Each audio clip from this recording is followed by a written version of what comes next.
बोलिए भक्तवत्सल भगवान की, बाके बिहारी लाल की जय जय श्री राधे श्याम।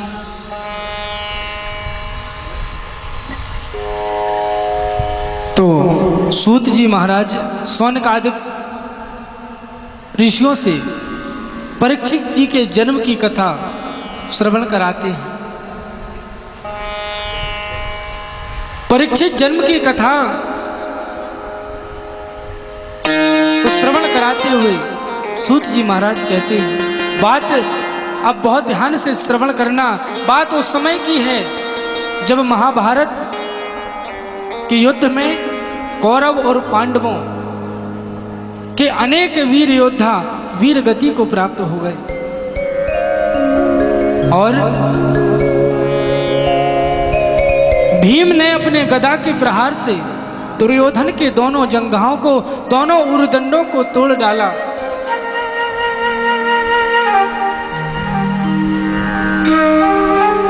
कुरुक्षेत्र की उस धरा पर दुर्योधन पड़ा हुआ है और पल पल अपनी मौत को पुकार रहा है कि कब मेरी शीघ्र अति शीघ्र मेरी मौत हो जाए। इस कष्ट से, इस कष्ट को मैं और नहीं सहन कर सकता। तभी अश्वत्थामा वहां पर आई। अश्वत्थामा ने जब देखा, अश्वत्थामा ने दुर्योधन की स्थिति को देखकर विचार किया कि जैसी स्थिति तुम्हारी पांडवों ने की है मैं अवश्य बदला लूंगा और मैं भी कपट से उन्हें मारूंगा। तब महाराज उसी समय पांडवों को लेकर भगवान कृष्ण,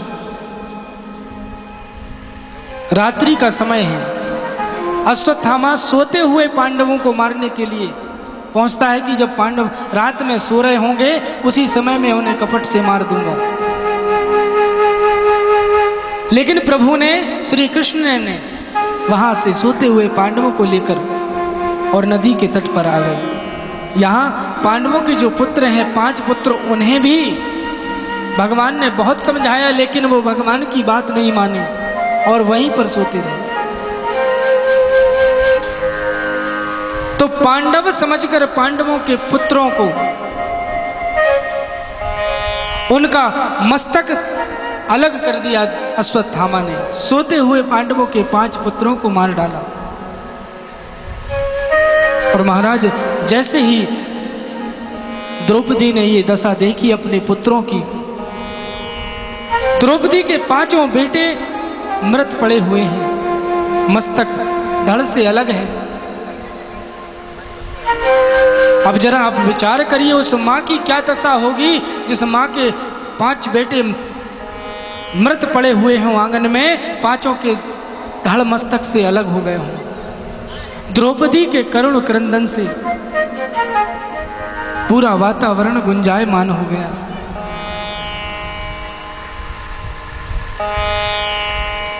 द्रौपदी के करुण क्रंदन से पूरा, द्रौपदी के विलाप से पूरा वातावरण गुंजायमान हो गया। वहां पर दौड़ते हुए पांडव आए, श्री कृष्ण भी पहुंचे। देखा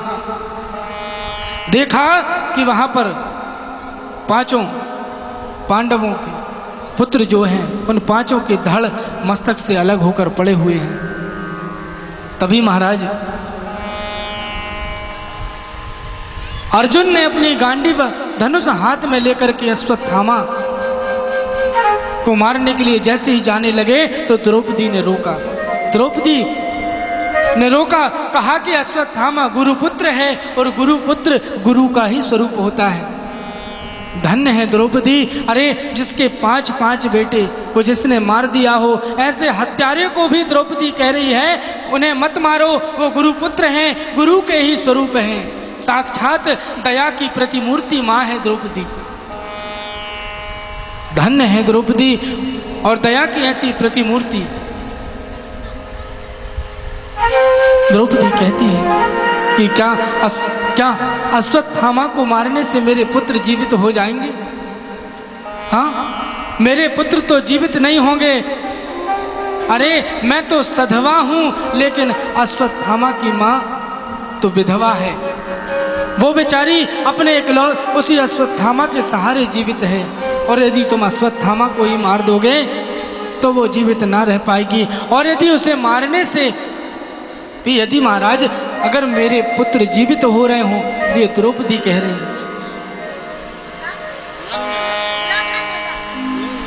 भगवान श्री कृष्ण खड़े हुए हैं। पांडवों ने कृष्ण से पूछा कि हे केशव, आप बताइए क्या करें। तब भगवान ने कहा कि द्रौपदी जो कह रही है वो सत्य कह रही है, वो सत्य कह रही है।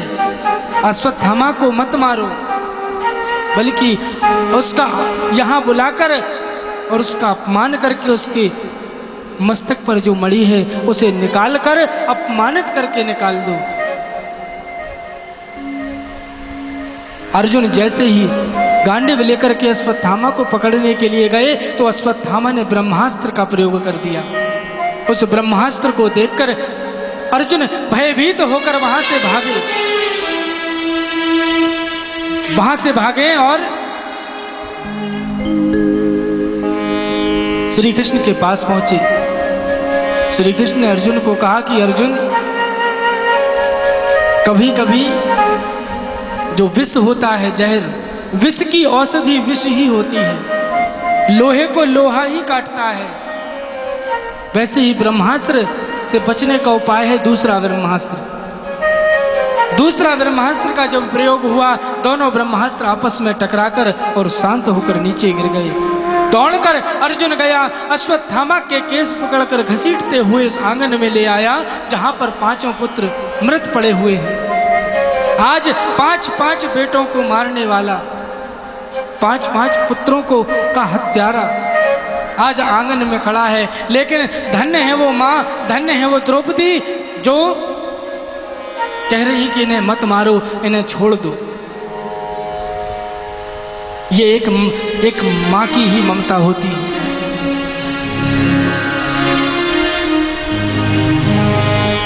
इसे और कोई नहीं समझ सकता, केवल एक माँ का हृदय ही जान सकता है। साक्षात दया की प्रतिमूर्ति है द्रौपदी।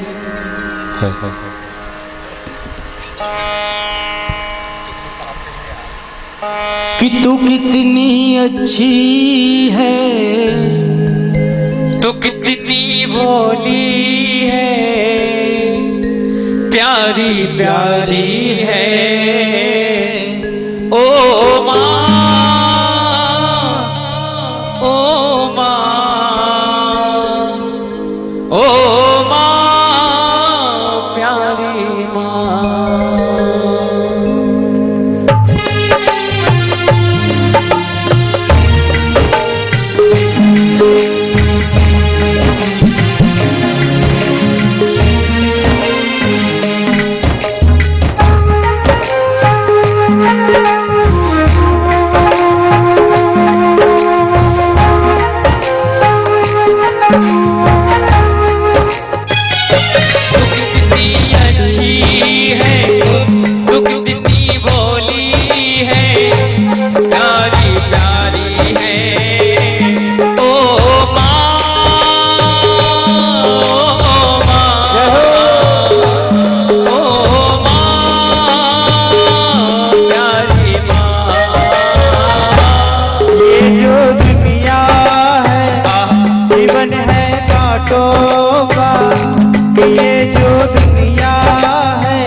लागी है माँ मेरी अखियाँ, दुख में लागी है माँ मेरी अखियाँ, तेरे लिए जागी है तू सारी सारी रतियाँ, मेरी दुनिया में अपनी दुनिया में तूने वारी है। ओ माँ, ओ माँ, ओ माँ, प्यारी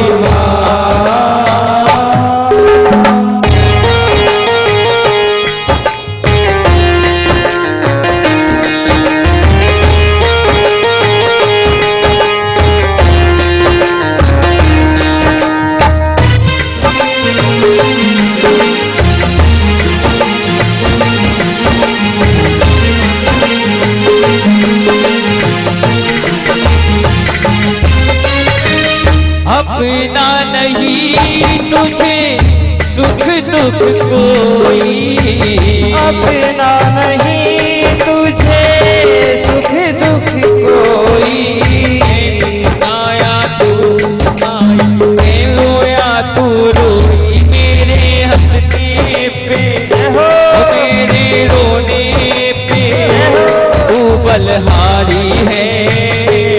ओ माँ, ओ माँ,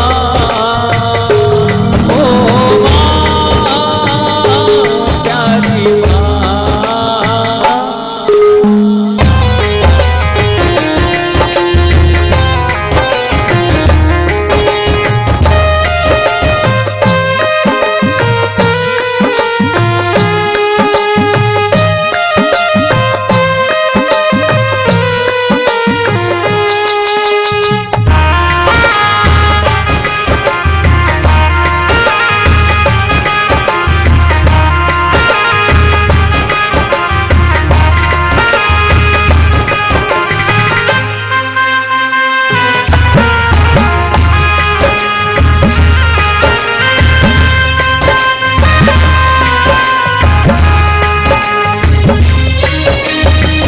माँ बच्चों की क्या होती है, ओ बाबा चौकी जा होती है, होते हैं सवाल जिनकी माँ होती है, तो कितनी सुंदर है, तो कितनी शीतल है, प्यारी प्यारी है।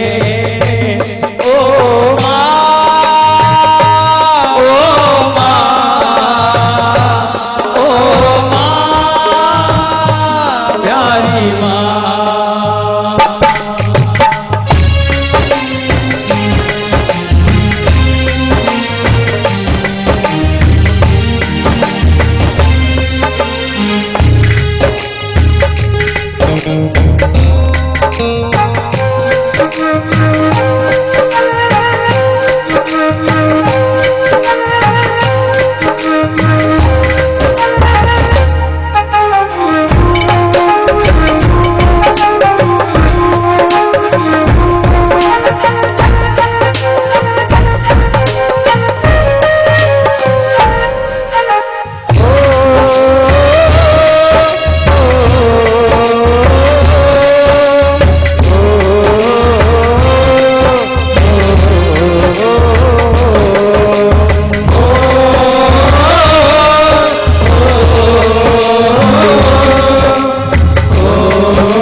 महाराज जी ने अभी बड़ी प्यारी बात इस भागवत के माध्यम से कही कि अगर नींबू मिर्ची टांगने से हमारी सुरक्षा बढ़ती है तो नींबू मिर्ची उस कारगिल में टांग दिया जाए जहाँ पे हमारे भाई बंधु रातों दिन मेहनत कर रहे हैं। उन भाई बंधुओं के लिए, इस भारत माता के लिए दो लाइन कहना चाहूँगा। क्या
मेरे घर में है मेरी बूढ़ी माँ, मेरी माँ के पैरों को चूम के उसे अपने बेटे का नाम दे दे।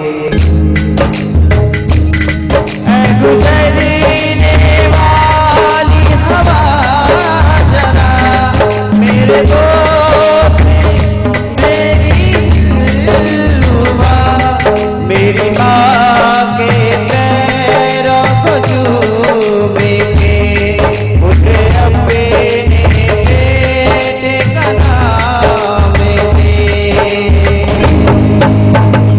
मैं वापस आऊँगा, मैं वापस आऊँगा, मैं अपनी दिलों में, अपनी दिलों में भटकती राहों में, खुली राहों में मैं आऊँगा गाँव की गलियों में।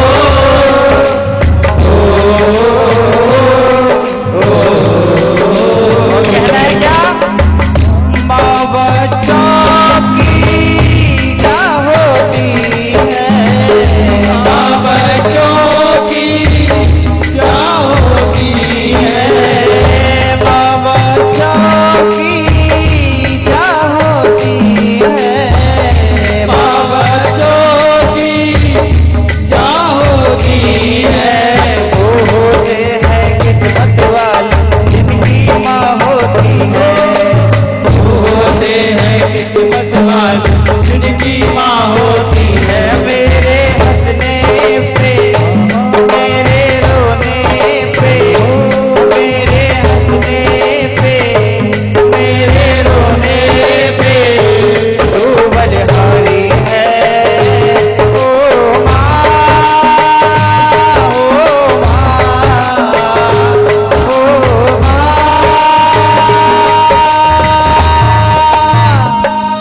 भोली माँ। बोलिए भक्तवत्सल भगवान की। श्री कृष्ण जी के कहने पर अश्वत्थामा के जो मस्तक पर मणि है उस मणि को निकालकर और धक्के मार कर निकाल दिया। अब यहाँ पर जब अपमान हुआ अश्वत्थामा का तो अपने अपमान का बदला लेने के लिए उसके मन में ईर्ष्या का भाव जागृत हो गया। अब ध्यान देना, ये ईर्ष्या जो होती है, जानते हैं ना क्या होती है ईर्ष्या? हाँ, ये मानव का सबसे बड़ा दुर्गुण होता है।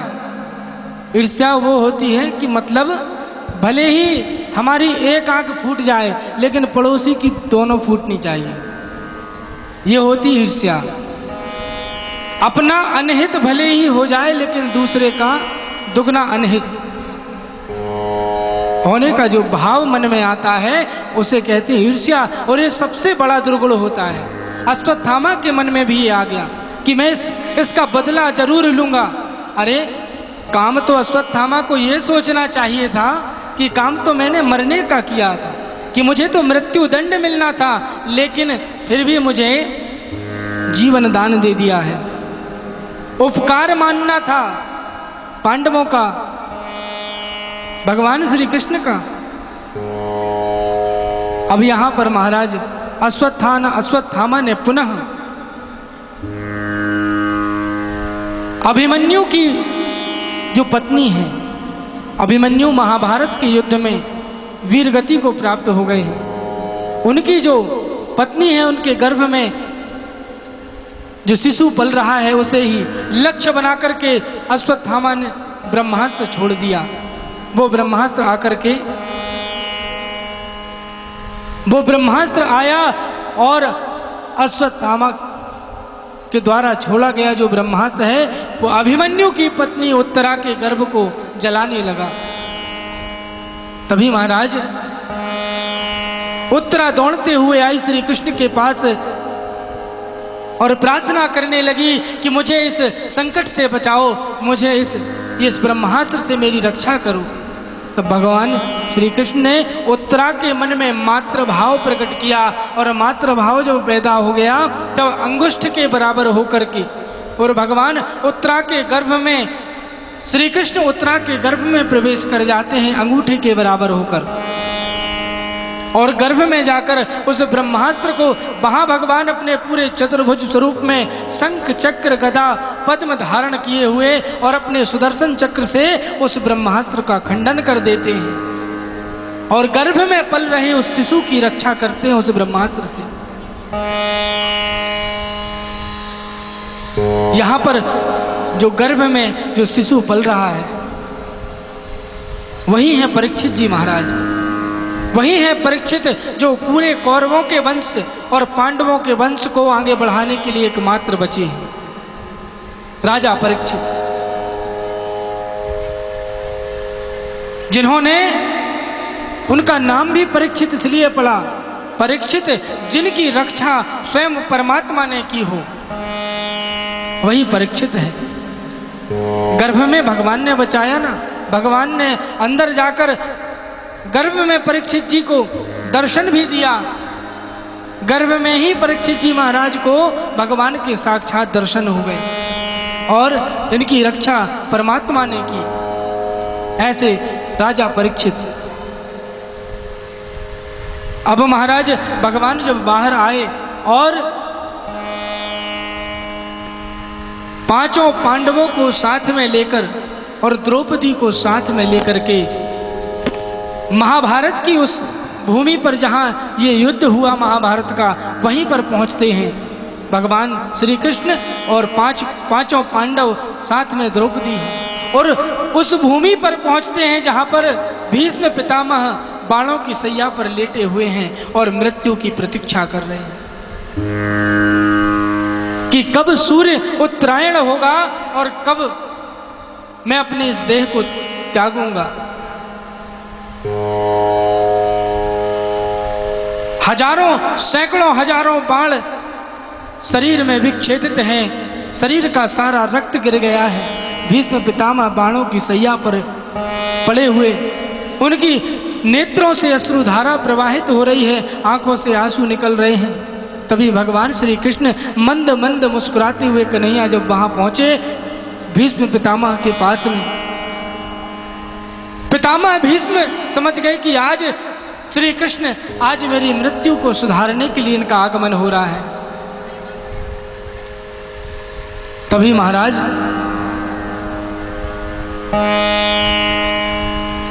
सभी लोग शांति से बैठ जाएं, कुछ नहीं हुआ है, और एकाग्रचित्त होकर कथा श्रवण करें। तभी भीष्म पितामह ने श्री कृष्ण से कहा कि कन्हैया, कि मुझे कुछ स्मरण नहीं हो रहा, मुझे कुछ याद नहीं आ रहा कि आखिर मैंने ऐसा कौन सा पाप किया, ऐसा कौन सा पाप किया था जिसकी सजा मुझे मिल रही है। तो श्री कृष्ण मुस्कुराते हुए कहते हैं कि पितामह, आप भूल गए,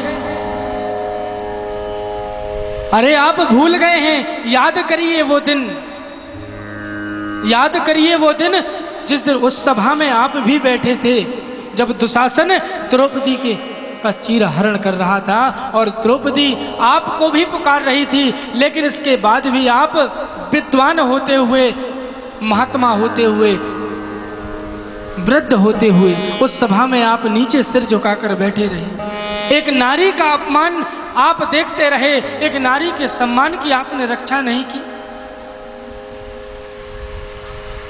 ध्यान देना, जो नारी का अपमान देखता है, जो नारी का अपमान सहन करता है, उसकी दशा कैसी होती है। भीष्म पितामह को इच्छा मृत्यु का वरदान था। इच्छा मृत्यु का वरदान होने के बाद भी पितामह भीष्म को बाणों की सैया पर लेटना पड़ा, बाण रूपी सैया पर सोना पड़ा, इतने कष्ट भोगने पड़े। कारण एक स्त्री का, एक नारी का सम्मान और नारी का अपमान, जिन्होंने सम्मान की रक्षा नहीं की और अपमान को सहते रहे, देखते रहे। अब जरा एक बात पर विचार कीजिए, उस चरित्र में आप जाइए, रामायण के उस चरित्र में एक अधम पक्षी गिद्धराज जटायु, जटायु जटायु जी जिनको इच्छा मृत्यु का वरदान भी नहीं है, लेकिन जब माता जानकी का हरण करके मां सीता को हर करके जब रावण ले जा रहा था, उस समय जटायु जी ने अपने प्राणों की भी चिंता किए बिना और रावण से युद्ध करने के लिए चल देते हैं। रावण ने भले ही पंख काट डाले जटायु जी के, लेकिन इसके बावजूद भी जटायु जी लड़ते रहे एक नारी की रक्षा के लिए, एक नारी के सम्मान की रक्षा के लिए। जटायु जी जब नीचे गिर गए, बहुत ध्यान से सुनना, इसके बाद मृत्यु आती है, काल आता है। जटायु जी के पास जब मौत आई तो जटायु जी ने मौत को दूर से ही कह दिया कि खबरदार, जो मुझे तूने छूने की भी कोशिश की, मैं तुझे स्वीकार तो करूंगा और स्वीकार करता हूं, मैं मौत से डर नहीं रहा हूं, मैं मृत्यु को स्वीकार करूंगा। लेकिन मौत को कह रहे हैं जटायु जी कि तू मुझे तब तक छू नहीं सकती, तू मुझे तब तक स्पर्श नहीं कर सकती जब तक मैं माता सीता की सुधी प्रभु श्री राम को नहीं सुना देता, मैं तब तक तू मुझे स्पर्श नहीं कर सकती। और महाराज, मौत दूर खड़ी होकर कांप रही है, जटायु जी को स्पर्श भी नहीं कर पा रही। और जब प्रभु श्री राम जब पहुंचे तो भगवान राम जब आए हैं तो राम जी ने जटायु जी का मस्तक अपने गोद में रखा है और मेरे राघव के नेत्रों से आंसू बह रहे हैं, मेरे राम के नेत्रों से अश्रुधारा प्रवाहित हो रही है। और महाराज, जल भर करके यहां देखिए भिन्नता कितनी प्रतीत हो रही है।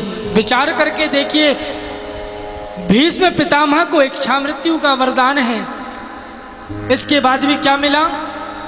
बाण रूपी सैया मिली। और जटायु जी जो अधम पक्षी हैं, गिद्धराज जटायु, जिनको ना इच्छा मृत्यु का वरदान है, इसके बाद क्या मिला? भगवान की गोद रूपी सैया मिली। किस कारण से? एक नारी के सम्मान की रक्षा, एक स्त्री के सम्मान की रक्षा के कारण एक को भगवान की गोद रूपी सैया प्राप्त हुई। और मेरे राम, यहां पर श्री कृष्ण मंद मंद मुस्कुरा रहे हैं भीष्म पितामह को देखकर, और भीष्म पितामह के नेत्रों से आंसू बह रहे हैं। लेकिन यहाँ पर मेरे राघव के नेत्रों से आंसू बह रहे हैं और जटायु जी को कह रहे हैं मेरे राम, जल में नेत्रों में जल भरकर क्या कहते हैं कि जल भरी नयन कहते रघुराई, जल भरी नयन कहत रघुराई, जल भरी नयन कहत रघुराई, जल भरि नयन कहत रघुराई, जल भरी नयन कहत रघुराई, जल भरि नयन कहत रघुराई।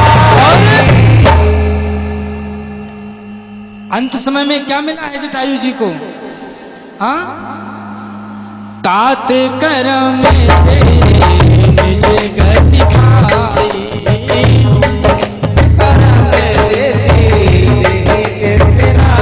हाँ, तात करम निज गति पाई,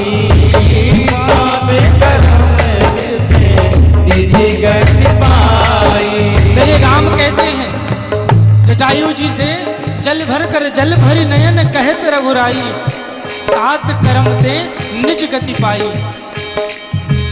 कि हे तात, आज तुम्हें जो प्राप्त हो रहा है वो तुम्हारे कर्म के फल तुम्हें प्रदान कर रहे हैं। ये कर्मों का ही फल है, कर्मों का फल है कि नहीं? भीष्म पितामह नैष्ठिक बाल ब्रह्मचारी हैं, भीष्म पितामह नैष्ठिक बाल ब्रह्मचारी हैं, महात्मा हैं, और इसके बाद भी उनको बाण रूपी सैया में मिली, उस पर सोना पड़ा। और इधर अधम पक्षी गिद्धराज जटायु को भगवान की गोद रूपी सैया प्राप्त हो रही है। ये कर्मों की गति का ही परिणाम है प्यारे, ये कर्म फल है। इसलिए ऐसे सत्कर्म करो, ऐसे सत्कर्म करो इस जग में कि जब तुम आए इस जग में, जब तुम आए इस जग में तो जग हंसा तुम रोए, और ऐसी करनी कर चलो कि तुम हंसो जग रोए। ऐसे कर्म करो अपने जीवन में, ऐसे सत्कर्म करो कि उनका फल भी जैसे जटायु जी को प्राप्त हुआ है। इधर पर भगवान श्री कृष्ण जटायु जी को भगवान श्री राम ने मोक्ष सद्गति प्रदान की, और भीष्म पितामह की मृत्यु सुधारने के लिए श्री कृष्ण आए। और श्री कृष्ण ने वहां से जब सीधे कहाँ जाने लगे, भगवान कृष्ण जाने लगे द्वारिका। जब द्वारिका जाने लगे महाराज, तब द्रौपदी ने भगवान को प्रणाम किया है कि जिसने समस्त जीवन को परमात्मा की सेवा में, उनकी शुश्रूषा में, उनके नाम जप में, उनके स्मरण में लगाया, आज वो सब श्री कृष्ण को जाते हुए देख रहे हैं।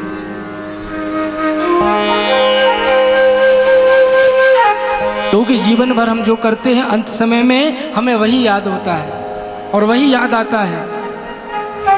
अब जीवन में सिर्फ केवल काम ही काम किया है और कुछ नहीं किया, तो अंत समय में राम का नाम कैसे आएगा याद? काम ही याद आएगा। और जीवन का अंत काल प्यारे बहुत कठिन होता है, अंत समय बड़ा कठिन होता है। ये जीभ केवल हिलती है, ये 2 अक्षर का सीधा सा सरल सा नाम है राम, ये मुख से इसके बाद भी नहीं निकलता।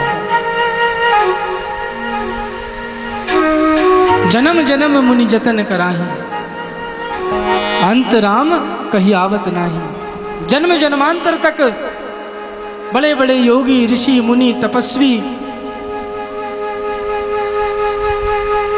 इतना प्रयत्न करते हैं, भगवान का जप करते हैं, अंत राम कही आवत नहीं, इसके बाद भी राम का नाम मुख से नहीं निकल पाता।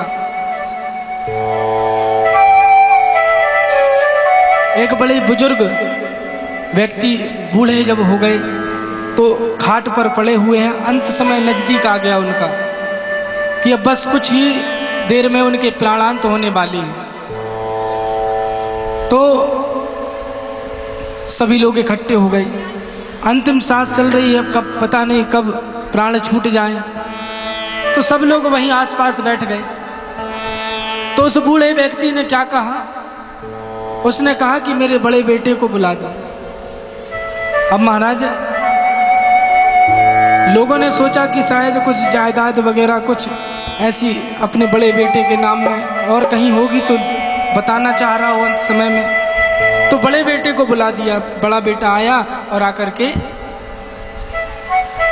के सामने खड़ा हो गया। उस बूढ़े व्यक्ति ने देखा, ऊपर से नीचे देखा और एकदम शांत हो गया, मौन। थोड़ी देर बाद कहा मेरे छोटे बेटे को बुला दो। लोगों ने छोटे बेटे को भी बुलाया और सामने खड़ा कर दिया। छोटे बेटे को देखकर भी वो बूढ़ा व्यक्ति एकदम मौन, ऊपर से नीचे देखा, कुछ नहीं बोला। थोड़ी देर में कहा मेरी पत्नी को बुला दो। पत्नी भी आ गई, उसे देखकर भी मौन। फिर तीनों को एक साथ देखा और बड़ी जोर से क्या चिल्लाया कि अरे तुम तीनों के तीनों यहाँ हो तो दुकान में फिर आज कौन बैठा है? और इतना कह के राम नाम। अंत समय में भी उसकी जो मति है अंत समय में भी काम पर लगी, क्योंकि जीवन भर उसने वही किया, तो अंत में भी उसे वही याद आ रहा है। इसलिए जीवन में हम जो कुछ भी करते हैं अंत काल में वही हमें प्राप्त होता है। इसलिए जितना जितना जप करेंगे होगा। ये कैसे होगा? प्रयास से, अभ्यास से। आप सतत अहिर्निश अभ्यास जब करेंगे तो वो अंत समय में अवश्य आपके मुख से राम का नाम निकलेगा। आपने देखा होगा ना, माताएं बहनें जब हमारी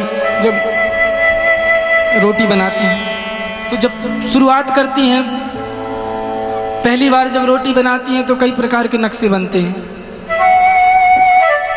और जब अभ्यास करते करते उनके ऐसे हाथ चलने लगते हैं कि कहीं और भी देखती रहती हैं, बात करती रहती हैं, इसके बाद भी गोल रोटी बनती है। यह अभ्यास से होता है। ऐसे ही जब आप चलते फिरते उठते बैठते प्रत्येक परिस्थिति में भगवान का नाम स्मरण करते रहेंगे, लेते रहेंगे, जितने बार उतनी बार मुख से राम का नाम लेंगे तो अंत समय में राम का नाम ही आपके मुख से निकलेगा। काम को करिए, लेकिन काम करते करते राम को मत भुलाइए। काम को भी याद रखिए और हृदय में राम को भी बिठाकर रखिए।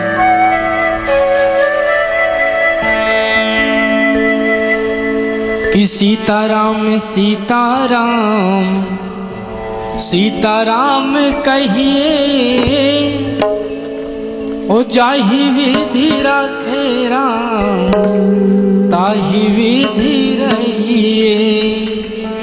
सीताराम सीताराम सीताराम कहिए, जाहि विधि रखे राम ताहि विधि रहिए। सीताराम सीताराम सीताराम, ताली बजाते हो सभी राधे। राधे राम ताहि विधि रहिए, चाहे विधि राखे राम, चाहे विधि रहिए, चाहे विधि राखे राम। राधे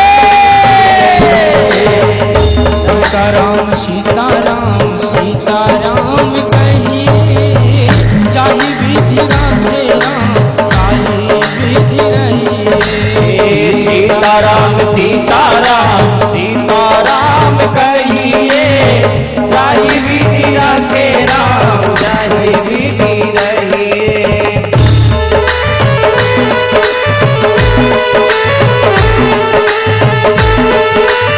ये बातें बिहारी लाल की।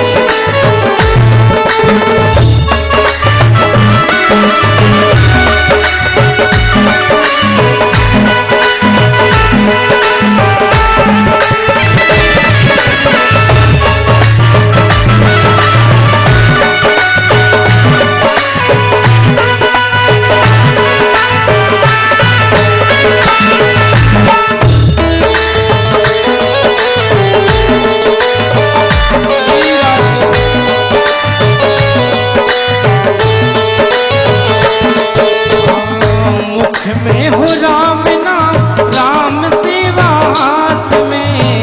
मुख में हो राम राम, राम सेवा हाथ में। और तू अकेला नहीं प्यारे, राम जी तेरे साथ में। तू अकेला नहीं प्यारे, राम तेरे साथ में। विधि का विधान गान, हानि लाभ सही, चाहे विधि राखे राम ताहि विधि रहिए।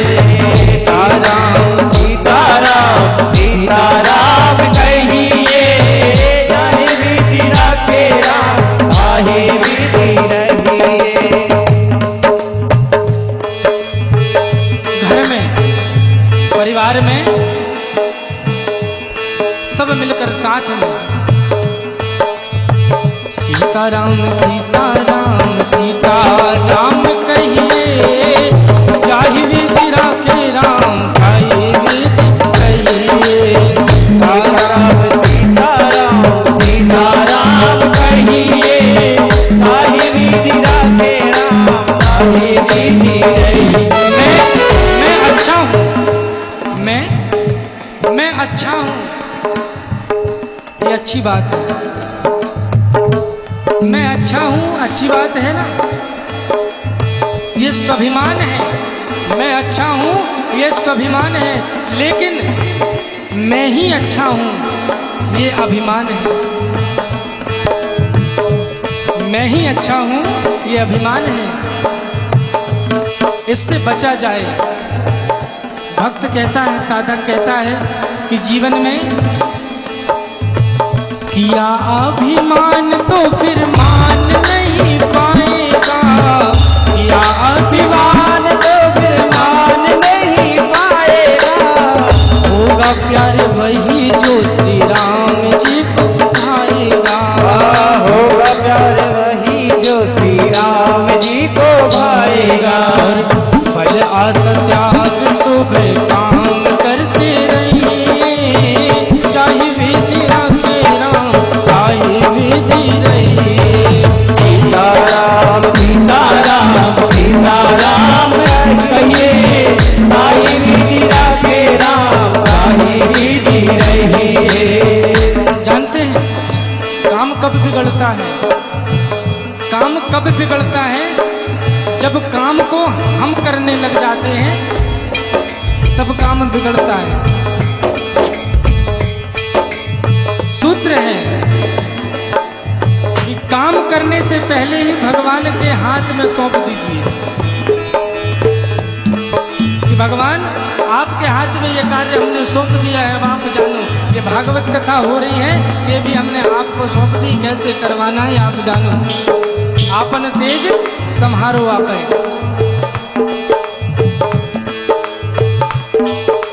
तो वो काम शीघ्रता से बनेगा। ये कथा हम नहीं जानते प्रभु, आपको कराना है। द्रौपदी कन्हैया से नाराज हो गई। द्रौपदी कन्हैया से नाराज हो गई और क्या कहने लगी कि तुम्हारे रहते हुए मेरे पति दुर्योधन इत्यादि कौरवों से कैसे हार गए। तब कन्हैया कहते हैं द्रौपदी से कि पूछ अपने पतियों से कि दुर्योधन जब पासा फेंक रहा था उस समय दुर्योधन ने कहा कि हमारी तरफ से, हमारी ओर से पासा हमारा मामा शकुनी फेंकेगा। तो उस समय तुम्हारे पति में से एक ने भी बोला वहां पर कि जब तुम्हारी तरफ से तुम्हारा मामा शकुनी पासा फेंकेगा तो हमारी तरफ से भी हमारा पासा है वो हमारा कन्हैया फेंकेगा। अगर ये होता और ये कहते और जब मैं पासा फेंकता तो फिर देखता कौन जीतता था और कौन हारता था। ये सूत्र है, काम करने से पहले परमात्मा के वो सौंप दो, उनके ऊपर छोड़ दो। जिंदगी की डोर सौंप हाथ दीनानाथ के, जिंदगी की डोर सौंप हाथ दीनानाथ के। और महलों में बाह चाहे झोपड़ी में बास दे, महलों में राधे चाहे झोपड़ी में बास दे। जिंदगी की डोर सौंप हाथ दीनानाथ के, महलों में राधे चाहे झोपड़ी में बास दे, महलों में राखे चाहे झोपड़ी में बास दे। धन्यवाद निर्विवाद राम राम कहिए, चाहे विधि राखे राम चाहे विधि रहिए। सीताराम सीताराम सीताराम कहिए, चाहे विधि राखे राम चाहे विधि रहिए। चाहे विधि राखे राम चाहे विधि रहिए, चाहे विधि राखे राम चाहे विधि रहिए। चाहे विधि राखे राम चाहे विधि रहिए, चाहे विधि राखे राम चाहे विधि रहिए। ताली बजाते हुए सीताराम सीताराम सीताराम कहिए, चाहे विधि राखे राम चाहे विधि रहिए। सीताराम सीताराम सीताराम कहिए, चाहे विधि राखे राम चाहे विधि रहिए। चाहे विधि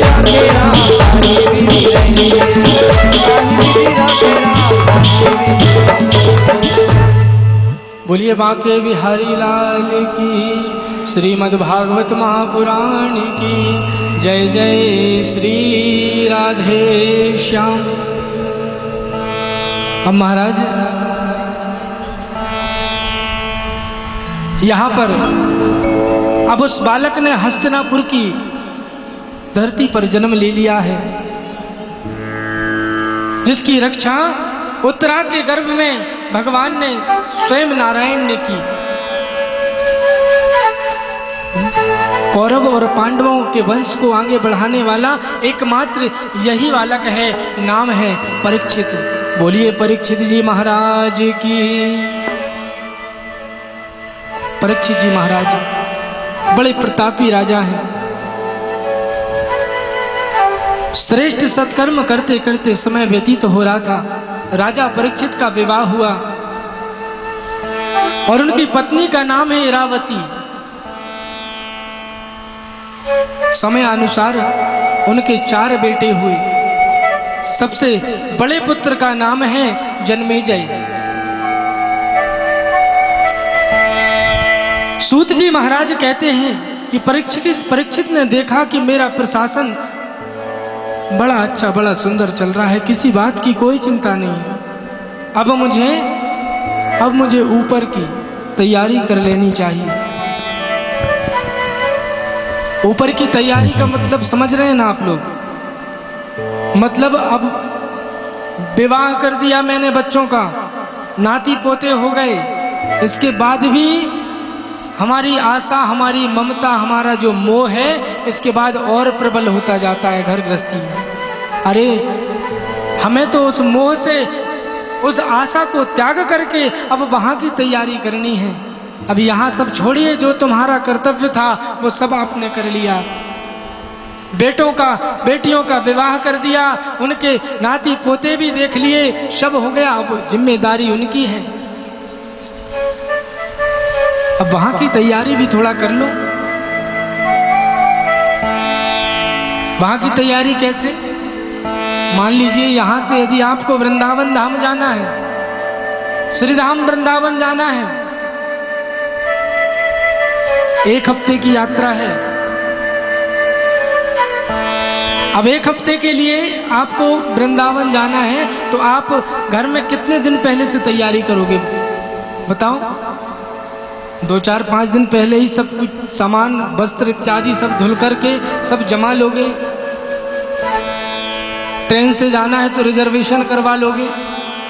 सारी तैयारियां पहले से कर लोगे और निकलते निकलते तक आप ये याद करोगे कहीं कुछ भूल तो नहीं रहे। 1 सप्ताह की यात्रा है, कोई जरूरी सामान तो नहीं छूट गया।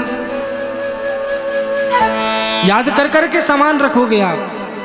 अब जरा सोचिए कि 1 हफ्ते की, 1 सप्ताह की यात्रा में आप जा रहे हो और इतनी तैयारी कर रहे हो, और एक ऐसी यात्रा प्यारे जिसे सबको करनी है, वो परलोक की यात्रा, वहाँ की हम कितनी तैयारी करते हैं, कितना याद करते हैं उस यात्रा की, और वो करनी है सबको। तो वहाँ की तैयारी यही है। यहाँ पर बैठकर इस पवित्र प्रांगण में श्रीमद् भागवत भगवान की इस पावन मंगलमयी कथा को आप श्रवण कर रहे हैं, भगवान का नाम जप कर रहे हैं, उनका स्मरण कर रहे हैं, संत महापुरुषों का आशीर्वाद ले रहे हैं। ये बड़ी दुर्लभ है कि संत मिलन और हरि कथा तुलसी दुर्लभ दोए। इस कलयुग में, इस संसार में ये दोनों दुर्लभ हैं कि संतों का सानिध्य मिल जाए, संतों का मिलना और हरि की कथा, ये दोनों एक साथ। परम पूज्य श्रद्धेय त्यागी जी महाराज का सानिध्य, उनकी कृपा, उनका आशीर्वाद हम सब भक्तगणों को, हम सब ग्रामवासियों को मिल रहा है, उनका सानिध्य प्राप्त हो रहा है और पावन हरि की कथा यहाँ से रस वर्षा हो रही है।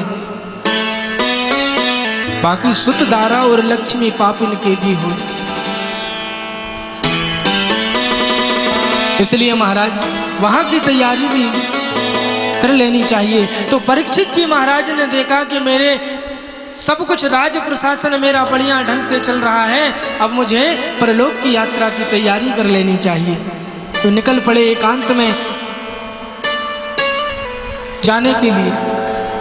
तो जब मार्ग से जा रहे थे तो एक निर्जन एकांत सुनसान जंगल को जब उन्होंने पार कर लिया तो वहाँ क्या देखते हैं, वो एक अद्भुत दृश्य देखा।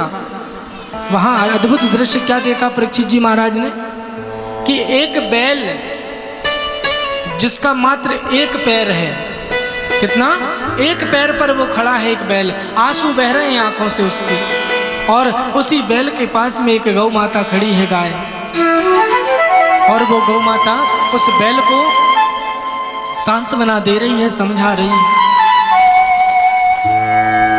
परीक्षित जी ने देखा कि इस बैल की ऐसी दशा आखिर किसने की। थोड़ा नजदीक जब गए तब बैल से परीक्षित जी महाराज ने पूछा, तो उस बैल ने कहा कि हे राजन, मेरा नाम धर्म है।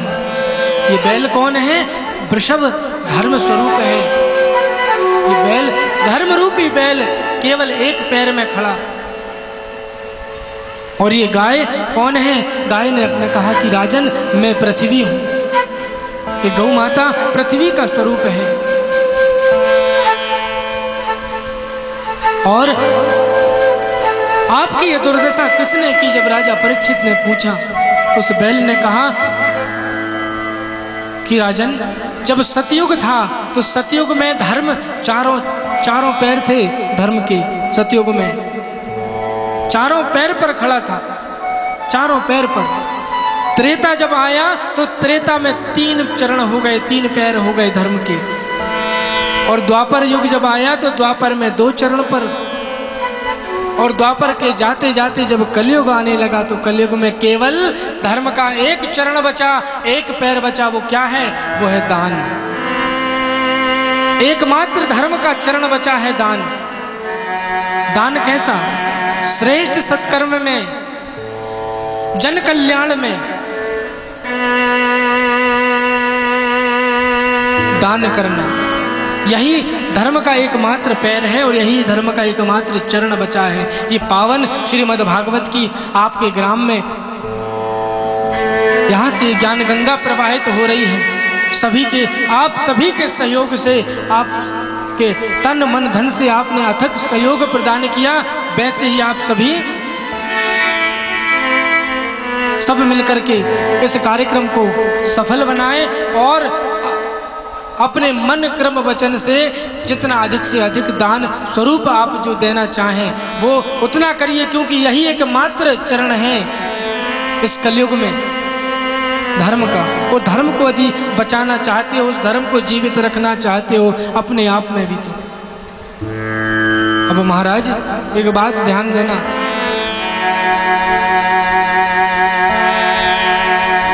विचार करिएगा कि यदि धर्म को बचाना है तो ये दान स्वरूप हम जो भी अपनी सामर्थ्यता अनुसार दान कर सके। और एक और बड़ा ही प्रकल्प परम पूज्य श्रद्धेय त्यागी जी महाराज के द्वारा, देखिए संत कभी भी कोई कार्य करते हैं तो सदैव परोपकार के लिए उनका मंतव्य होता है। एक संत थे, थोड़ा सा सुन लीजिए बहुत ध्यान से। एक संत थे, गंगा जी में स्नान करने के लिए जैसे ही उतरे तो गंगा जी में जब स्नान करने लगे तब महात्मा जी ने देखा कि एक बिच्छू वहां से बहता हुआ नदी की तेज धार में बहता हुआ जा रहा है। तो महात्मा जी ने सोचे ये बिच्छू नदी की तेज धार में बह जाएगा और इसके प्राणांत हो जाएंगे। तो बिच्छू को उन्होंने अपने जैसे हाथ में लेना चाहा तो उस बिच्छू ने तत्काल महात्मा जी के हाथ में हथेली पर डंक मार दिया। उसी क्षण फिर से जल में, फिर से नदी की तेज धार में बहने लगा। फिर से महात्मा जी ने उठा लिया, फिर से डंक मार दिया। ऐसे जितनी बार संत जी उठाते उतनी बार वो बिच्छू ने डंक मारता। अब नदी के तट में एक सज्जन बैठे थे। अब उन सज्जन ने कहा कि अरे बाबा, तुम क्यों इतना परेशान हो रहे हो? बह जाने दो उस बिच्छू को, मर जाने दो। तुम्हारा हाथ लहूलुहान कर दिया उसने, इतने डंक मारे हैं तुम्हारे हाथ में, इसके बाद भी तुम उसे बचाना चाह रहे हो। तो बड़ा ही सुंदर जवाब दिया महात्मा जी ने। महात्मा जी कहते हैं, अरे बेटा, जब एक छोटा सा वो बिच्छू, नन्हा सा छोटा सा जीव है, जब बिच्छू का स्वभाव क्या होता है? बिच्छू का स्वभाव से कोई छुएगा तो डंक मारेगा। जब एक छोटा सा जीव, एक नन्हा सा जीव, वो बिच्छू अपना स्वभाव नहीं छोड़ रहा है, तो मैं संत होकर मैं अपना स्वभाव कैसे छोड़ सकता हूँ? मैं अपना स्वभाव कैसे बदल सकता हूँ? तो सदैव संतों की जो करुणा रहती, संतों की जो कृपा रहती है, उनके जो कार्य होते हैं वो सदैव परोपकार में, परोपकार के लिए होते हैं, जन कल्याण के लिए होते हैं, परहित के लिए होते हैं। तो महाराज सदैव जो कृपा करते हैं, बंदऊ संत समान चित, हित अनहित नहीं को। उनके चित्त वृत्ति में कोई उनका हित भी करे चाहे अनहित करे, लेकिन जो जिनकी नजर में सब बराबर होते हैं, जिनकी दृष्टि में सब सम होते हैं, बराबर होते हैं। जैसे एक हाथी पहले के जमाने में जब गांव से गुजरता था तो गांव के लोग बड़े बूढ़े सब छोटे छोटे बालकों को बाहर ले जाकर कहते थे, देखो हाथी आया है, गणेश जी हैं, प्रणाम करो। और गणेश जी के स्वरूप को जानकर प्रणाम करते थे सब लोग।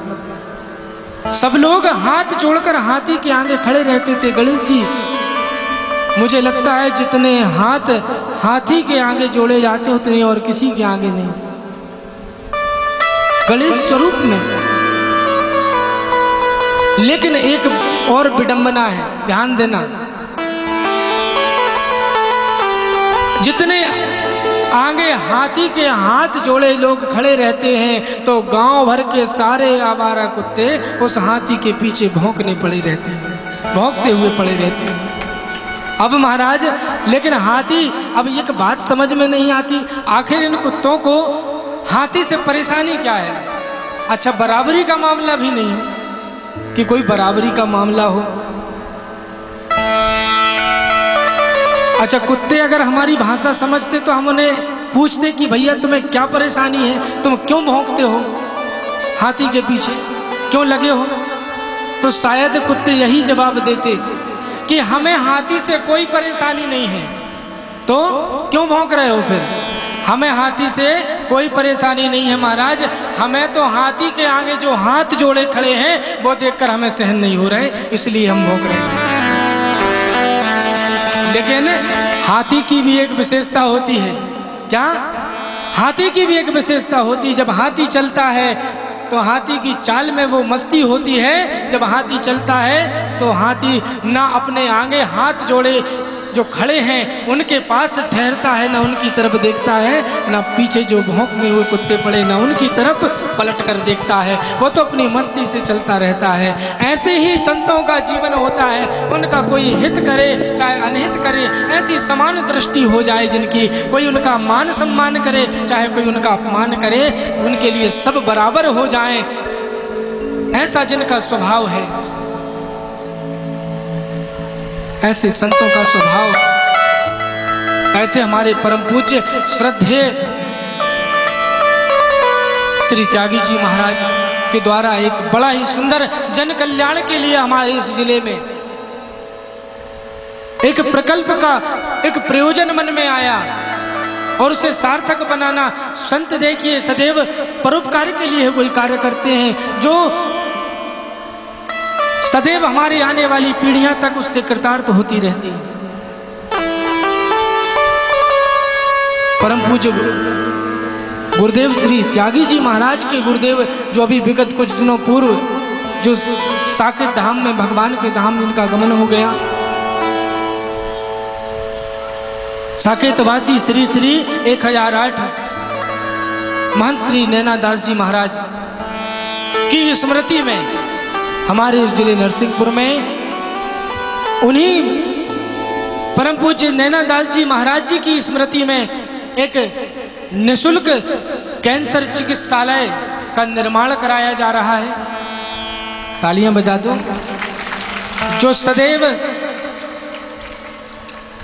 एक कैंसर चिकित्सालय का निर्माण कराया उस कैंसर चिकित्सालय में आप सभी लोग और चैनल के माध्यम से जो भी भक्तगण, जो भी दर्शक देख रहे हैं, उन सभी से ये निवेदन है कि ऐसे प्रकल्पों में, ऐसे प्रयोजनों में बढ़ चढ़कर हिस्सा लें और अधिक से अधिक एक उसमें सदस्यता शुल्क, उसमें अपना एक मरीज के लिए, उस कैंसर चिकित्सालय के लिए बाद में एक राशि निर्धारित की जाएगी। पहले उस भूमि के निर्धारण के लिए जो राशि रखी गई है वो 21,000 रुपये रखी गई है, और आजीवन उस भूमि के लिए भी और आजीवन आपके नाम से कैंसर मरीजों की, कैंसर पीड़ितों की सेवा होती रहे, उसके लिए 51,000 रुपये की एक राशि रखी गई है।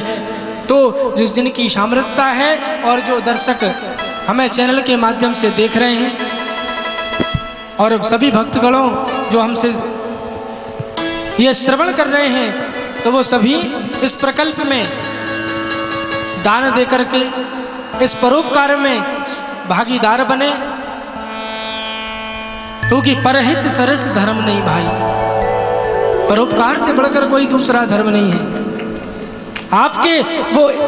आपके उन रुपयों से जरा विचार कीजिए, आपके उन पैसों से, आपके उन रुपयों से जो आपने कितने कैंसर पीड़ितों का जो धन ना होने की वजह से, जो अभावग्रस्त होने की वजह से जिन्हें प्राण गंवाने पड़ते हैं, इलाज नहीं हो पाता, अस्पताल तक नहीं पहुंच पाते,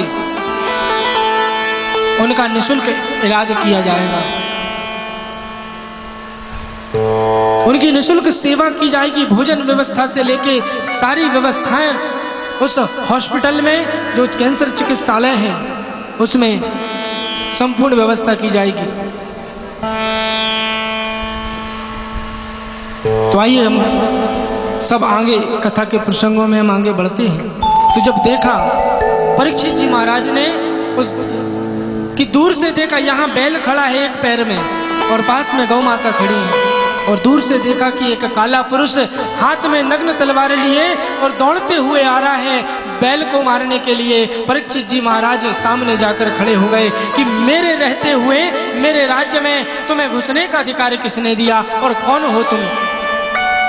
परीक्षित जी ने जब ऐसा कहा तो वो काला पुरुष चरणों में गिर गया कि राजन, मेरा नाम कलयुग है, मेरा नाम कलयुग है, और मेरा समय अब जो है, मेरा समय का आगमन जो हुआ है, लेकिन मेरे रहते हुए तुम मेरे राज्य में कैसे आ सकते हो?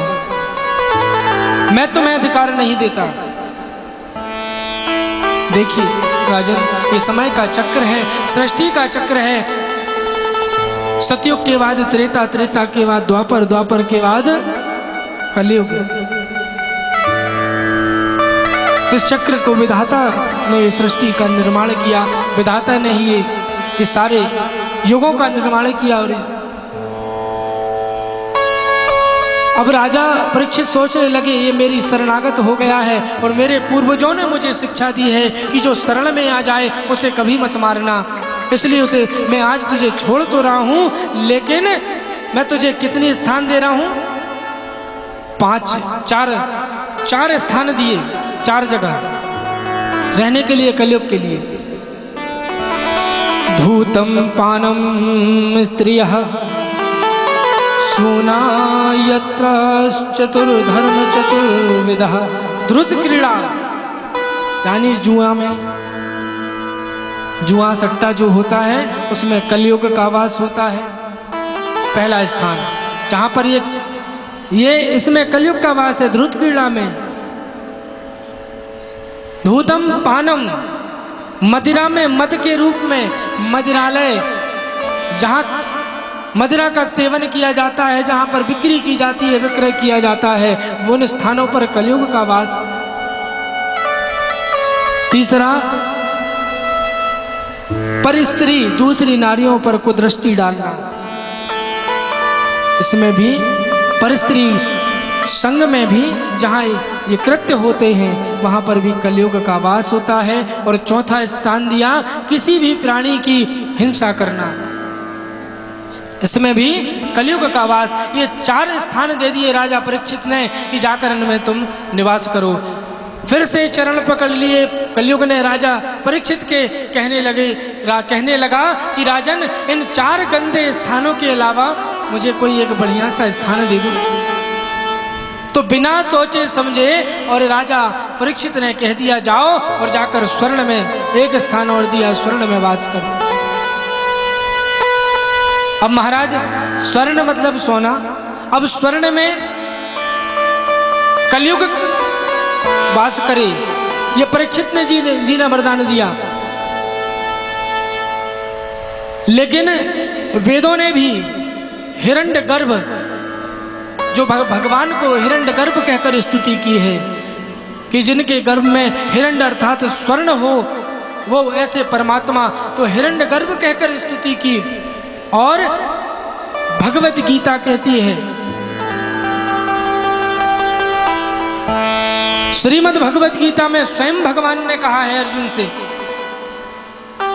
ध्यान से सुनना, भगवत गीता में स्वयं भगवान अर्जुन से कहते हैं कि अर्जुन, धातु नाम अस्मि कांचनम, जितनी भी धातुएं हैं उन समस्त धातुओं में जो कंचन है, जो स्वर्ण है, वो मेरा ही रूप है, मेरा ही स्वरूप है। धातु नाम अस्मि कांचनम।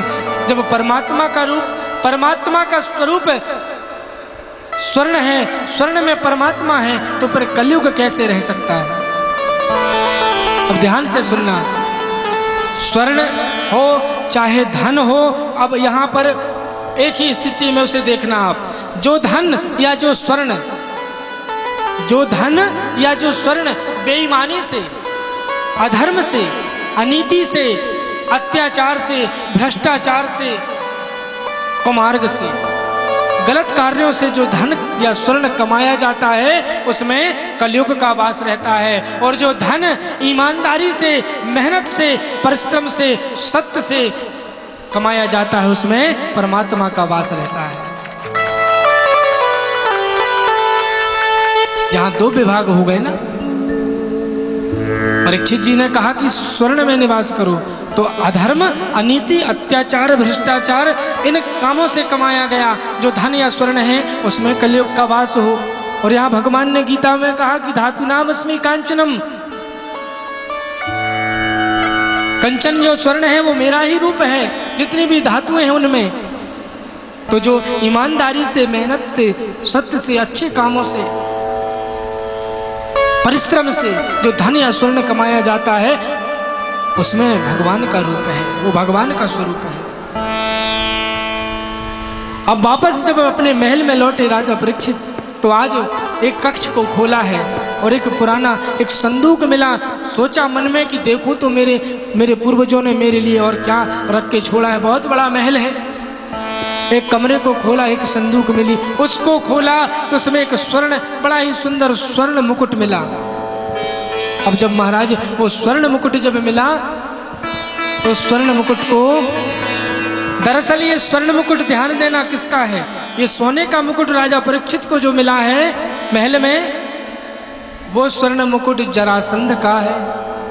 और जरासंध से भीम ने अपने बल के प्रयोग से और छीन कर जरासंध से लेकर के आ गए और आकर के एक संदूक, एक पेटी में बंद करके रख दिया। आज वही जरासंध, देखिए, अनीति से लाया गया है वो स्वर्ण का मुकुट। आज वही स्वर्ण मुकुट राजा परीक्षित ने निकाला और अपने मस्तक पर धारण कर लिया। और जैसे ही उसे धारण किया है, उस अनीति से लाए गए उस स्वर्ण मुकुट के कारण कलयुग भी बुद्धि में प्रवेश कर गया। अब राजा के मन में विचार आया, परीक्षित जी के मन में, कभी शिकार में नहीं जाते थे राजा परीक्षित। यहाँ भागवत जी में एकदा शब्द का प्रयोग किया गया है। एकदा, एक बार,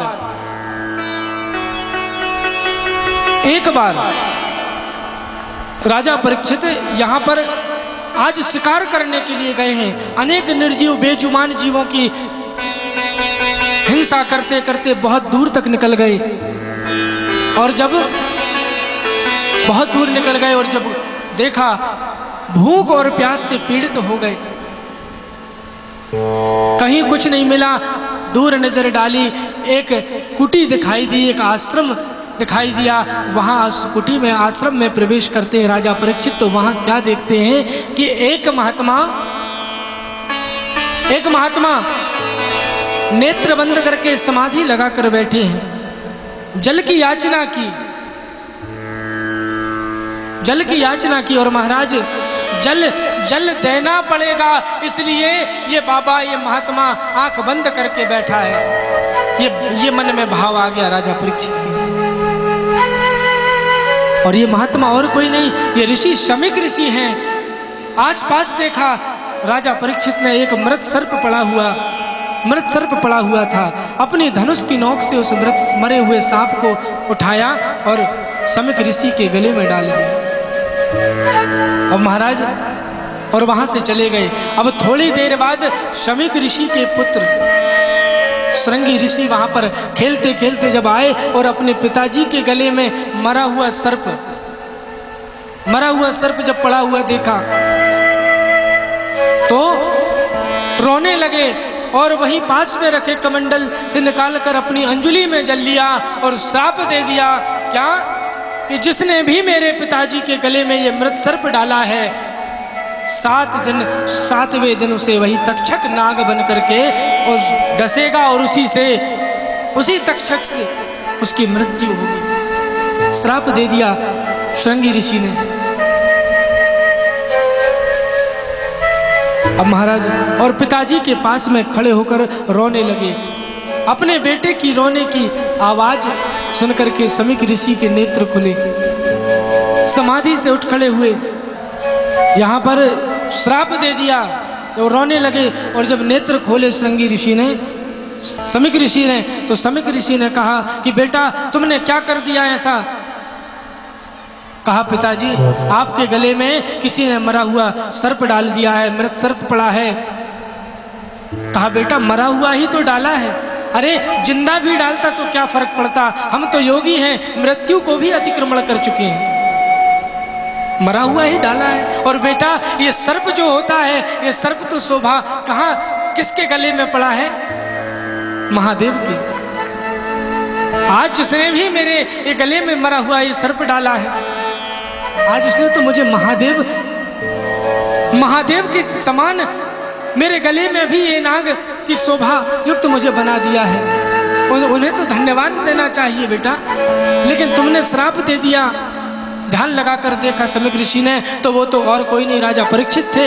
परीक्षित जी महाराज कहा बेटा तुमने गलत किया, ठीक नहीं किया, क्योंकि जिनके वंश में हमेशा संतों और ऋषियों को हमेशा पूजते आए हैं, उनकी सेवा करते आए हैं, आज जरूर कोई कारण बन गया होगा जिसके कारण उन्होंने ऐसा काम किया है। गौरमुख नाम के एक शिष्य को बुलाया, भेजा, सूचना मिली राजा परीक्षित को। राजा परीक्षित को सूचना मिली,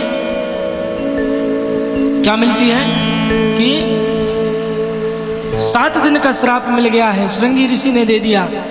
परीक्षित जी कहने लगे उचित नहीं किया। अरे जिस शरीर से एक संत का अपमान हुआ हो उस शरीर को तुम एक पल भी नहीं रख सकता, लेकिन ठीक है 7 दिन दिए हैं, मुक्ति के लिए कोई उपाय मुझे करना चाहिए। और निकल जाते हैं। अनेक संत महात्मा ऋषि महर्षियों के आश्रमों में पहुंचते हैं। 7 दिन में कैसे मुक्ति मिले, कैसे सद्गति मिले, लेकिन कोई कुछ उपाय नहीं बताता। दूरते कहाँ पहुंच गए राजा परीक्षित? सुखताल, और सुखताल की उस परम पावन उस पवित्र भूमि में बैठ गए जाकर। और वहीं पर अनेक ऋषिगण आ गए और वहीं पर आए हैं गुरुदेव परिव्राजक सन्यासी, 16 वर्ष की जिनकी अवस्था है, केवल 4 अंगुल की लंगोट बस धारण करते हैं। ऐसे सुखदेव जी महाराज का आगमन होता है। बोलिए सुखदेव जी महाराज की जय। हरे ओ पापी मन कर ले भजन। मन को अगर पवित्र करना है तो भजन करना जरूरी है। बाद में प्यारे पछताएगा जब पिंजरे से पंछी निकल जाएगा रे, जब पिंजरे से पंछी निकल जाएगा। और मीठी मीठी तालियां सभी बजाएंगे।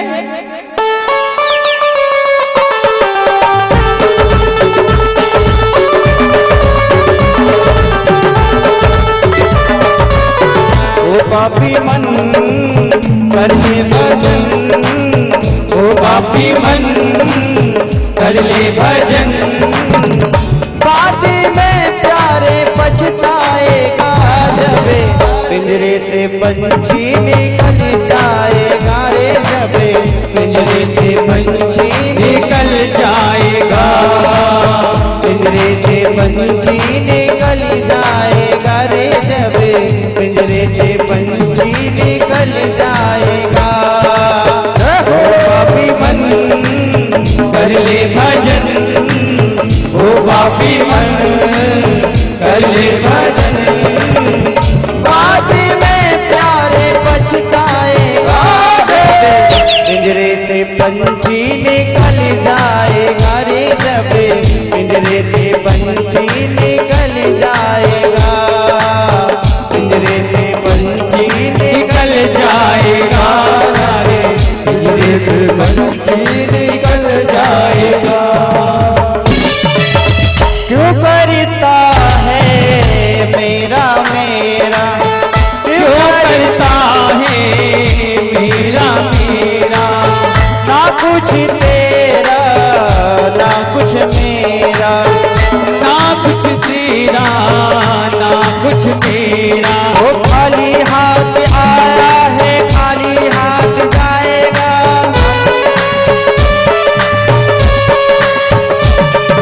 जैसा किया है कर्म में वैसा ही फल पाएगा।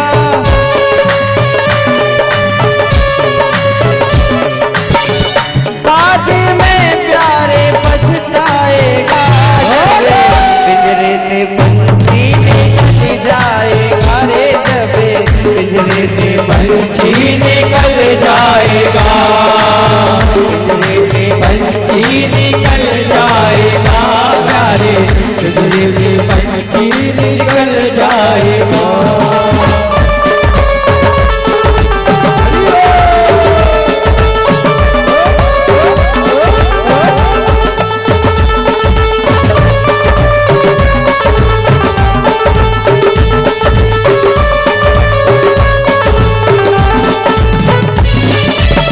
भरी जवानी भर सोया, भरी जवानी भर सोया, आया बुढ़ापा देख के रोया, आया बुढ़ापा देख के रोया। ओ भरी जवानी भर सोया, आया बुढ़ापा देख के रोया, प्रभु की नजरों से बच नहीं पाएगा, वो आएगा बुढ़ापा तो धरे धरे कांपेगा।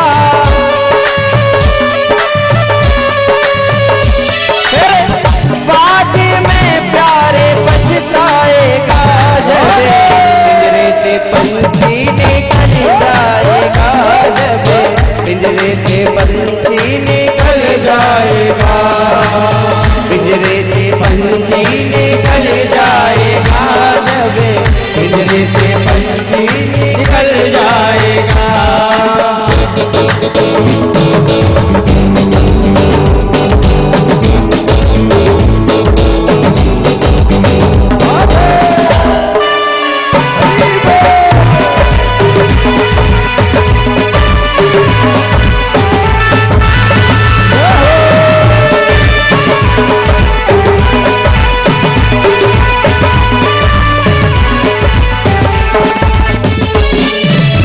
पाया मनुष्य धने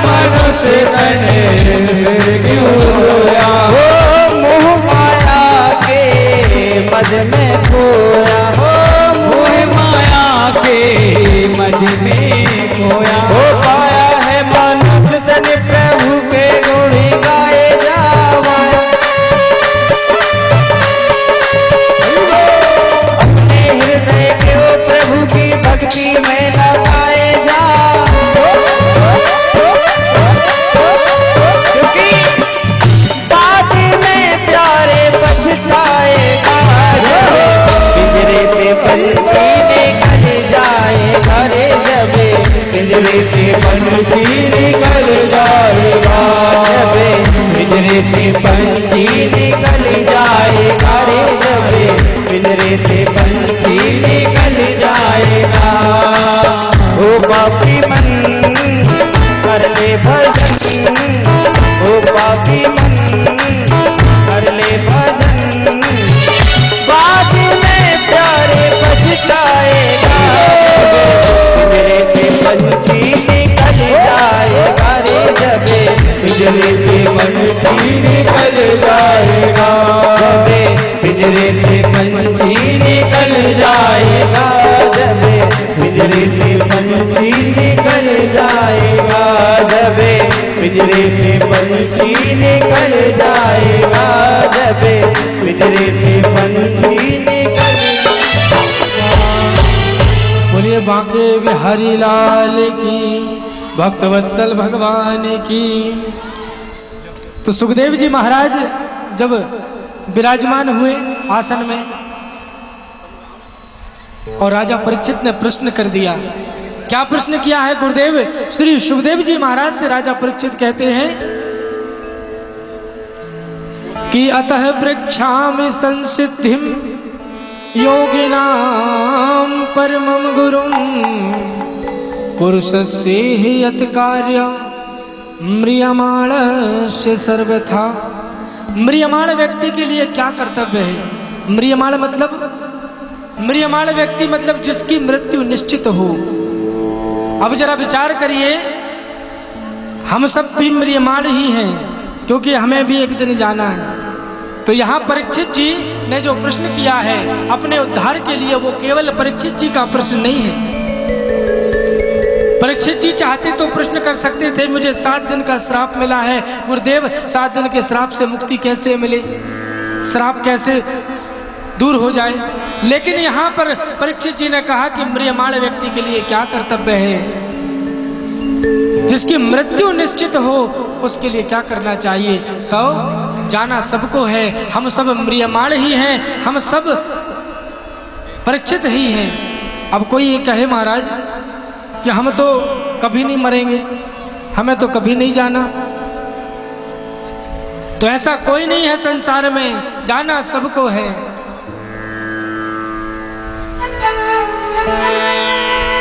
कितने महारथी इस जग में आकर चले गए, जो जाने को तैयार न था वो पछता पछता कर चले गए।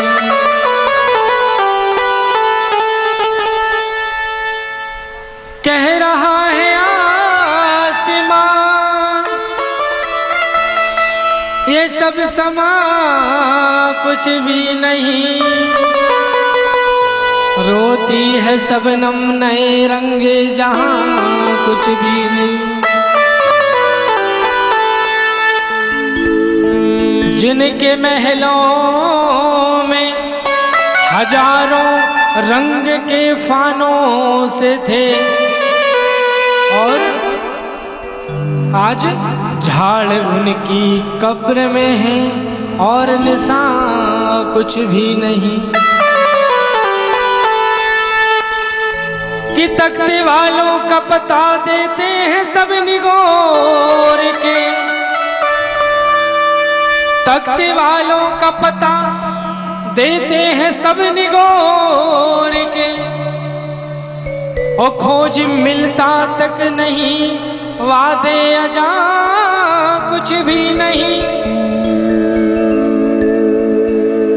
जिनकी नौबत की सजा से गूंजते थे आसमां, कम वो खुद कब्र में है, हूँ हाँ कुछ भी नहीं। इसलिए जाना सबको है, लेकिन मनुष्य क्या करता है कि आगाह है अपनी मौत से कोई बसर नहीं, और सामान 100 बरस का और पल की खबर नहीं। इसलिए हमें क्या करना चाहिए? इस श्लोक के साथ ही म्रियमाणस्य सर्वथा, पहला श्लोक इसी श्लोक जो प्रश्न किया है राजा परीक्षित ने कि क्या कर्तव्य है, इसी श्लोक के साथ भागवत जी की प्रथम स्कंद की कथा यहाँ पर विश्राम होती है। और आज की हमारे इस दूसरे दिन की द्वितीय दिवस की कथा को भी हम यहाँ पर विश्राम देते हैं।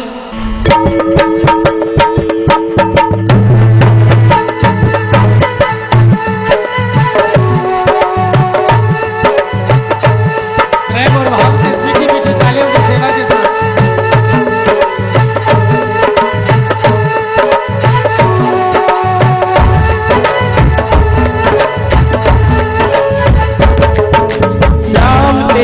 तस्वीर गुमाने रख सोते हैं, शाम तेरी तस्वीर सिराने रख कर सोते हैं, वो शाम तेरी तस्वीर सिराने रख के सोते हैं, शाम तेरी तस्वीर तुम्हारे रख कर सोते हैं।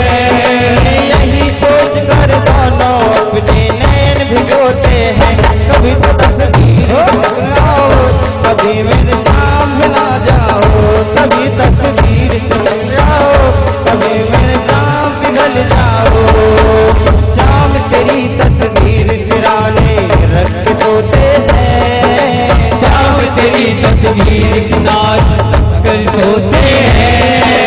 यही सोच कर दोनों अपने नयन भिगोते हैं, कभी तो तस्वीर निकल दोगे, कभी तो नाम भिगोगे, कभी तस्वीर तुम लोगे, कभी नाम होगे।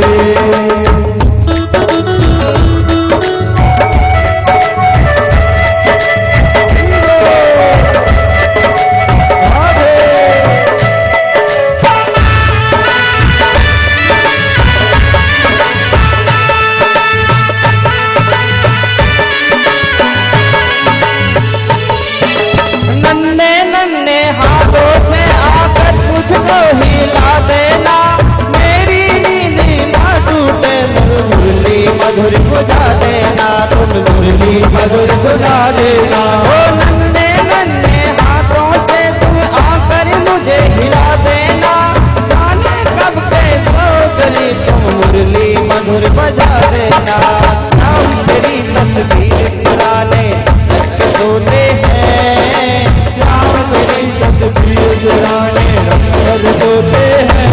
यही सोच कर दोनों अपने भिगोते हैं, कभी तस्वीर पिघल जाओ, कभी मेरे नाम पिघल जाओ, कभी तस्वीर पिघल जाओ, कभी मेरे नाम पिघल जाओ।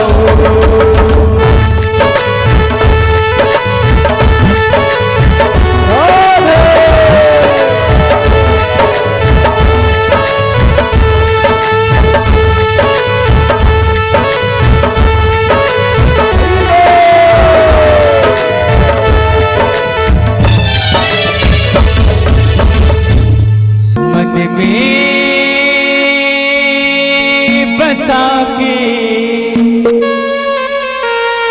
तेरी मूर्ति मूर्ति उतारू में गिरधर तेरी आरती।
दया की ये भीख मांगती मन में बसा के तेरी मूर्ति मन में बसा के तेरी मूर्ति उतारू मैं गिरधर तेरी आरती उतारू मैं गिरधर तेरी आरती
कुछ नहीं मेरा चिंता है तुझको प्रभु संसार की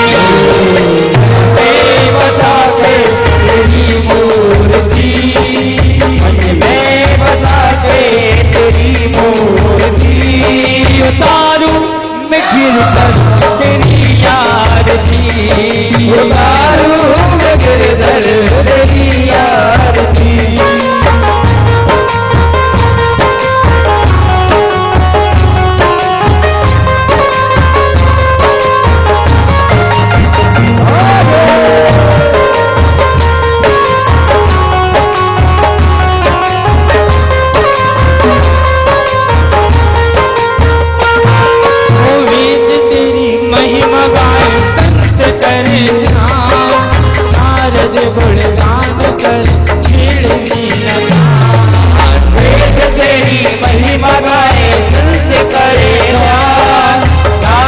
गुणगान करे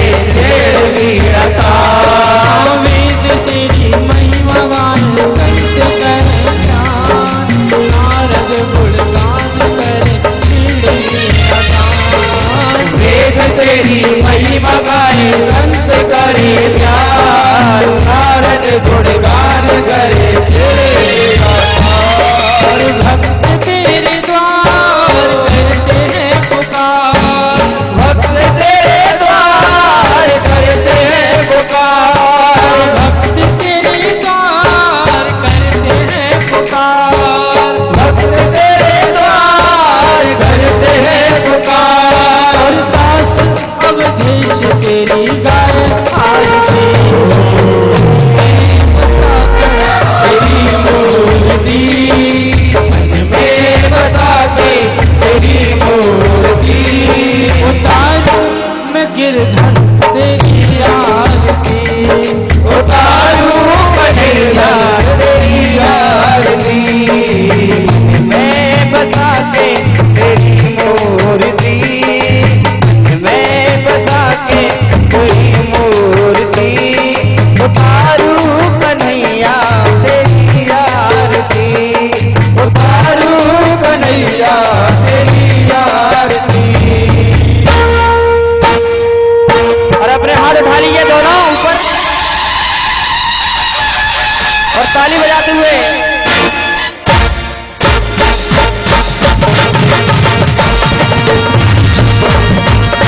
भूरे वार में वरुणा में दारम संसारे दार में मुख के निहारम सदा विदंत विद्याए विद्वे भवम भवानी जय नमामि संसारे माया संसारे माये पाले माया कराए प्रियम कराए नमः शिवाय नमः शिवाय तमेव माता सदा तमेव तमेव बंधु सखा तमेव तुमेव विद्या जगत तुमेव तुमेव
नाम की ताली राधा नाम की ताली बजाओ राधा नाम की ताली बजाओ राधा नाम की ताली ओ सबके संकट दूर करेगी, सबके संकट दूर करेगी ये बरसाने वाली बजाओ बजाओ बजाओ ना बजाओ राधा नाम की ताली बजाओ राधा नाम की ताली बजाओ राधा नाम की ताली राधा नाम की ताली नट खट बंदी वाले गोकुल के राजा, मेरी अखियां तरस रही अब तो आजा।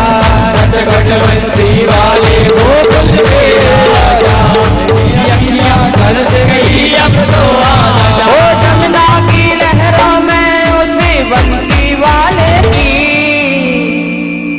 ओ बंसी बाजेगी राधा नाचेगी, बंसी बाजेगी राधा नाचेगी ये बंसी बाजेगी राधा नाचेगी, बंसी बाजेगी राधा नाचेगी बंसी बाजेगी राधा